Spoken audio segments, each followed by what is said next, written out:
Hi, we are not going to talk about this orange chicken pizza my sister bought for supper, which is the reason I'm hungry. So for today's video, I am just going to talk about what I've watched this week, which should be very, very, very interesting. On Sunday, I watched ATM for the first time. I'm sure most people probably saw this back when it came out, but I did not. It's about three young, probably 20-something people who work at people in their 20s, not 20 people. Well, I said three, never mind. Yeah, three young people who are leaving their office Christmas party. They work at some kind of investment firm or something, and they end up stopping at this little indoor ATM thing, and as the cover would imply, they're stalked by this mysterious person in a parka. And that's basically it. I did like the movie. A lot of it depends on how likable you think the characters are.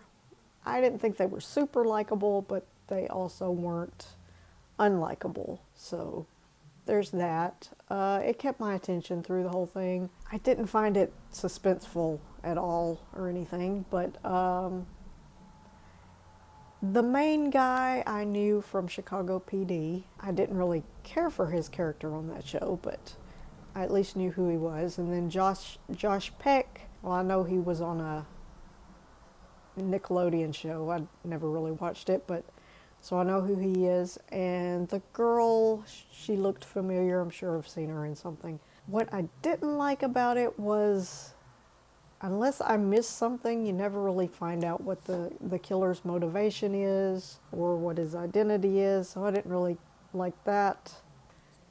After that, I watched The Mighty, starring Kieran Culkin and Eldon Henson, is that his name? Yep, he's not listed on the box in print big enough that I can read. I had seen this before a long time ago, but Kieran Culkin, he has some medical condition where his spine is curved and he has to wear leg braces, but he's really smart. And I probably said something offensive here, so I'm sorry. And then Eldon, or whatever that kid's name is not the smartest, and he's like really big for his age apparently. Anyway, they end up becoming friends. Sharon Stone plays Kieran Culkin's mother.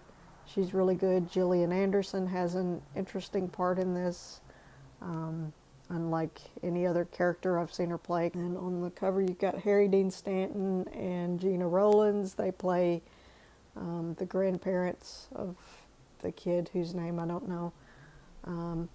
And all of them have like at least one really good acting scene. So there's that.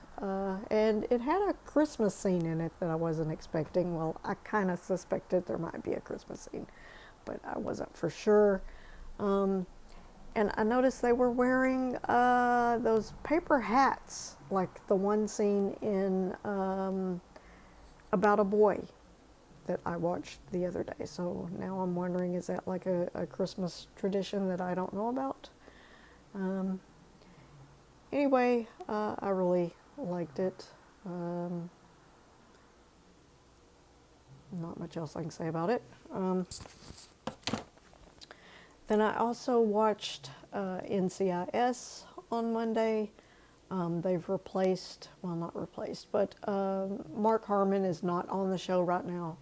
And so they've brought in Gary Cole, and he is delightful.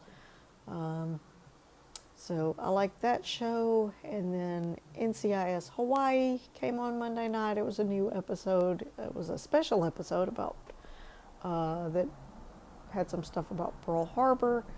Of course, it was the night before the anniversary of the attack on Pearl Harbor. And yeah, it was a really good episode. I enjoyed it. it had this character that had been on there before that I liked.